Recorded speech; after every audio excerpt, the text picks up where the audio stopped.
How's it going, everybody? David Hedge here with Two Hedges Smash Gaming.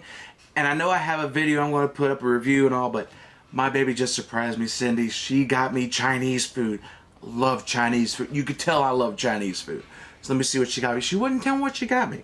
So I'm just going to take a look and... Hey, baby? They put moon salts in my Mugu got pan again.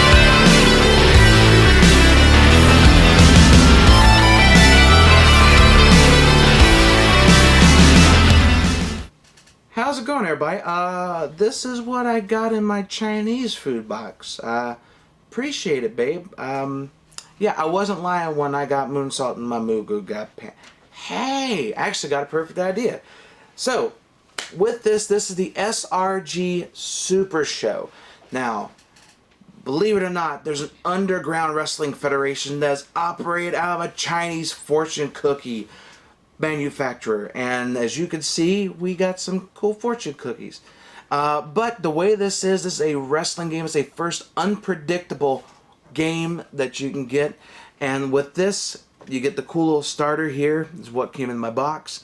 Got a few extra superstars, but the ones we're going to use, because since Cindy got this, we gotta play it.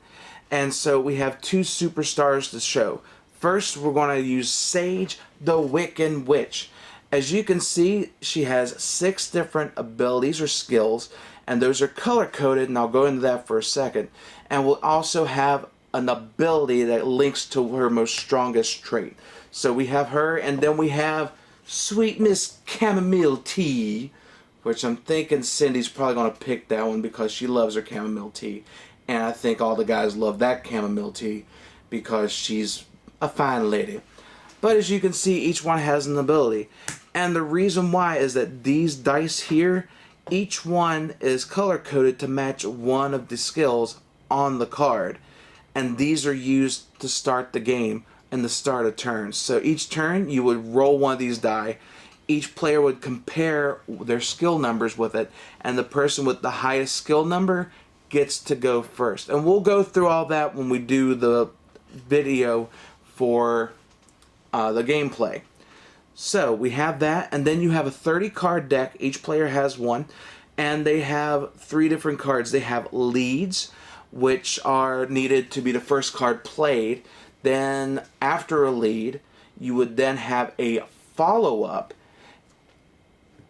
which is Cindy's showing you right there. And then last but not least, after a follow-up, you have your big finish card.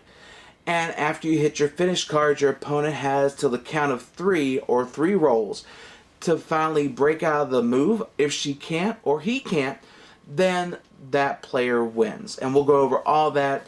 Since she got me this game, she got me the Chinese food order, we're going to go at it, ladies and gentlemen. One-on-one, the grudge match of the century, as Cindy with chamomile tea goes up against Sage the Wiccan Witch, played by me. Ladies and gentlemen, boys and girls, let's get to it.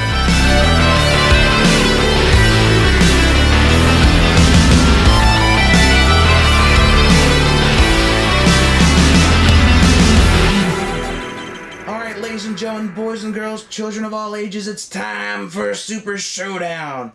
I'm with my beautiful wife, Cindy. Say hi, Cindy. Hello. Hey, don't she have a beautiful voice? And today, she's going to whoop my butt as we are taking 2 of the new competitors from the Takeover edition of SRG Supershow.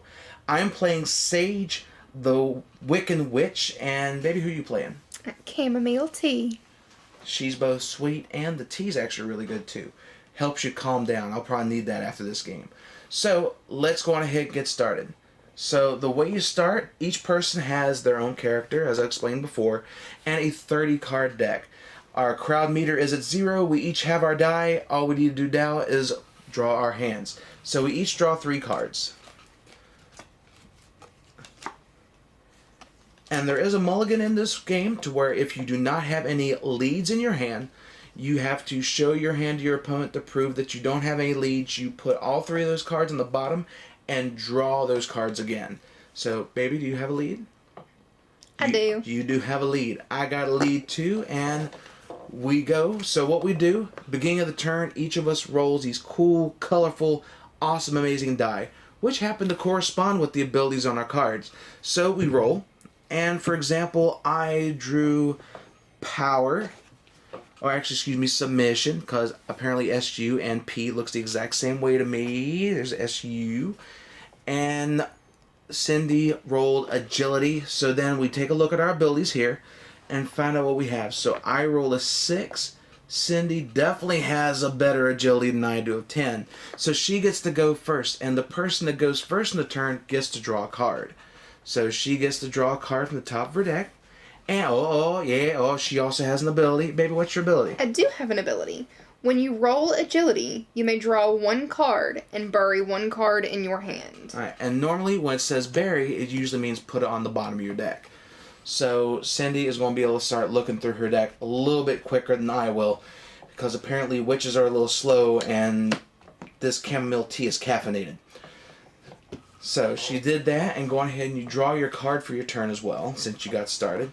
And now we set these dice aside, and if you have a lead in your hand, you can go on ahead and play it. She's checking over to see which card she's going to beat me with first. It's going to happen. Oh, you're good. Alright, so she plays a double arm bar. Now, it does have this cool ability to where if it's a stop, if it's in her hand and I try to play a strike card, she can stop it automatically. She just stop me from doing whatever I want to do. But in this case, she needs it to play her next turn follow-up. So she plays it. I get to check my hand if I have a stop. Of course I don't, because I'm playing against my wife and I don't usually have anything I need to beat her. So she ends her turn on that and we go again. So we roll again. I do a strike. She does power. My strike is 9. Her power is 6, so I get to go first this time. Ha ha ha ha. So I get to draw a card. And I get to see if I can play a lead, which I will. It's called the Reverse Neck Breaker, a very damaging maneuver. And if you have any stops that says stop any grapple or stop a lead grapple, you can play it now. She's checking to see if she can beat me at this. I do not. She does not. Okay, so what this does, it will go through, and some cards have special abilities. So for example, this one has flip 2 cards from each other, for each other grapple I have in play. So if I had a few more grapples, I'd be able to flip those cards, but unfortunately I don't, so nothing happens. So that ends that, and we get to roll again. Now see, this is the cool thing about the game, it's unpredictable, because somebody can go like multiple times in a row, but other times, like usually against Cindy, I get no turns whatsoever because she's amazing at dice rolling. Like she is now because she just rolled agility again. So she gets a 10 on her agility. My grapple, unfortunately, is an 8. Not strong enough to beat her agility, and she gets to do her ability again. Which means she gets to go through and get her finishers a lot quicker than I do.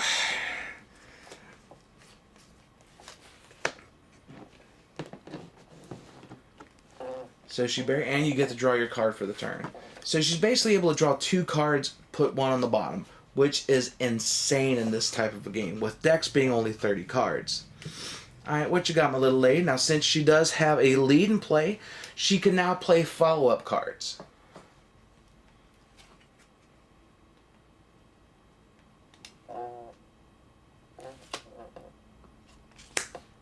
Alright, and what does that one do, my dear? If your submission skill is greater than your opponent's submission skill, stop any strike card. Okay, so that is a great move for another reversal, but it also is great as a follow-up, because next turn she can play a devastating submission hold and possibly beat me because I can roll worth a poo-poo. So, she plays that, I get to check my hand, and lo and behold, I still don't have any stops. So, now she has a lead and a follow-up, so next turn she can play her finisher. But we'll see if she gets a next turn, because now we get to roll again. See, sometimes this happens to where the die just happened to get away. Cindy, thank you, my little lady. I do apologize for any scratching that you may have just heard. That's probably my heart breaking because I can't roll anything. Alright, so she rolled a grapple, or I rolled a grapple of 8, and she has a submission of how much? 9. Dang, I was hoping it was a 6, but I was reading upside down. So she gets to go first again. She gets to draw another card. And now if she has a finisher, she can play a finisher. Now just because she just has a lead in the follow-up, then she can still play other leads and follow-ups because they can build onto each other. But what you got, my little lady?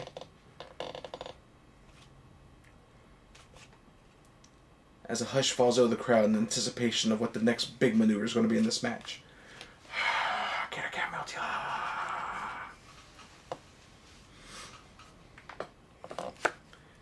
And she plays another follow-up, and it's a strike, and it looks like it has an ability. What's up? Take 2 cards from your discard pile and shuffle them into your deck. Then draw 2 cards. That would be great. Now, unfortunately, since she doesn't have any cards in her discard pile, she can't draw. But it's a great late turn game, especially if somebody kicks out, all the cards on the table are gone. So that way she'll have something going on later on down the line. But it's also another follow-up, and it makes sure that if I would do something with this one, she couldn't play her finisher. But now she has 2 follow-ups. I got to deal with those suckers before she gets her finisher on me. So we get to go again. More die rolling. Alright, I rolled a power, which my power is 10, yes. And she rolled a technical, she's a 7. So I get to go on this one, but I also have an ability for my own, which is a power-up ability. When you roll power, which I just did, flip 3 cards and shuffle 2 cards from the discard pile into your deck. So it helps me get through my deck a little bit. So I would flip over 3, 1, 2, 3. Those were actually good cards, so I get at least 2 of them back. And lo and behold, there's a couple stop cards that I couldn't draw against her when she was playing her abilities.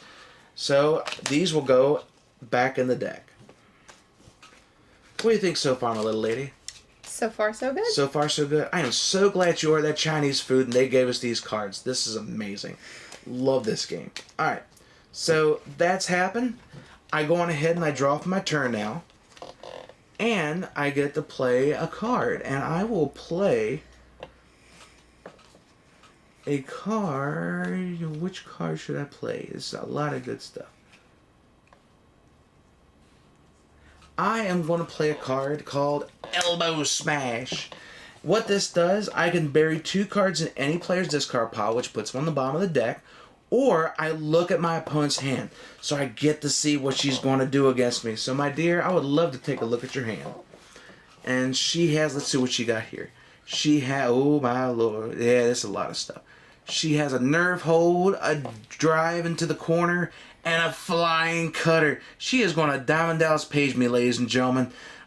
Hopefully not, but we'll find out. So there you go, my little lady.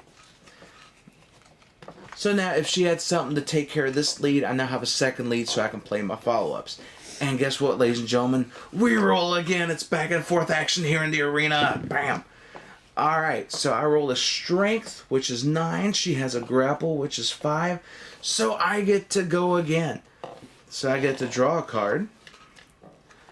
And I will go on ahead and play a follow-up card. And I will play the Falling Power Slam. Now, usually with this, if my power skill is greater than my opponent's power skill, I get to stop any submission. Usually that'd probably be really good against her since she has some submission stuff going on here. But she doesn't have that many more submissions. I'll be fine. I'll just play as my follow-up so I can get ready for my big finisher next turn. Alright, and now we roll again. Alright, so I roll technical, which is a 5. Her power is a 6. Oh, it's a 6. She gets to go again. So you get to draw a card, and what do you have, my little lady? Sage, Sage, Sage. Oh, you're amazing. Not for much longer. Alright, so she plays Drive into the Corner. What do you get to do with that one, honey? Flip 2 cards for each other grapple I have in play. Alright, so unfortunately you don't have to do that. But it is another follow-up, so she's starting to make sure that I can't mess with her field to get ready for that big finish. So, let's roll again and see what happens. Great back and forth action. We both roll grapples, and my grapple is just a bit higher than yours, with me with 8 and you with 5. And now, ladies and gentlemen, I am going to draw a card. I know that was anticlimactic for a draw card, but now I can do the big thing. I can do the finish. I can do the 7 Wonders finishing maneuver. That's amazing. Ah. So what this does is that I flip 4 cards into my discard pile. Then add 3 cards from my discard pile to my hand. And actually, I should have done the right thing first. Do you have something to stop a finish? I do not. Okay. I would have felt really bad if she said she did. But then again, I've been known as Big Daddy Cheats before, and I'll go over that in a different video. So, I take 3 of these cards that I want, put them into my hand. I will take all 3 of these stops because I'll probably need them. And now, here's what happens. So, since the finish happens, I roll this die. And I put this to whatever ability is here. Then she has 3 chances. 1, 2, 3.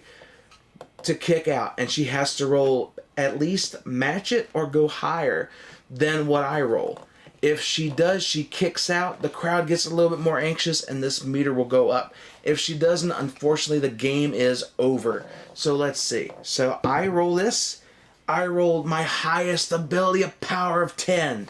So, you have 3 chances now to roll your agility. Because your agility is the only thing that can beat my finisher. So, let's see, ladies and gentlemen, what could you do? 1.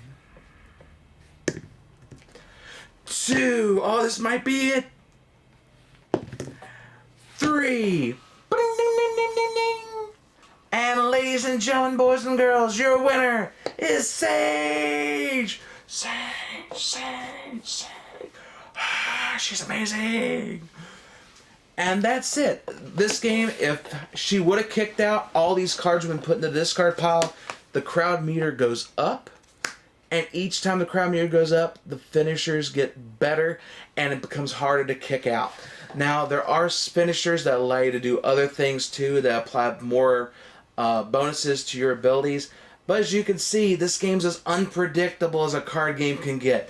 All it took was 1 finisher, and it wasn't an RKO to be able to beat my baby. I'm sorry I beat you, baby. Mm-hmm. I'll be paying for it later, ladies and gentlemen. But that's how you play the game. It's a fun game to play. Did you enjoy it at least? Of course. Of course. Awesome. She enjoyed it. I enjoyed it. Thank you guys for watching. As always, may you draw the perfect hand. May you roll a critical hit. And may you always hit the finisher. Take care, guys.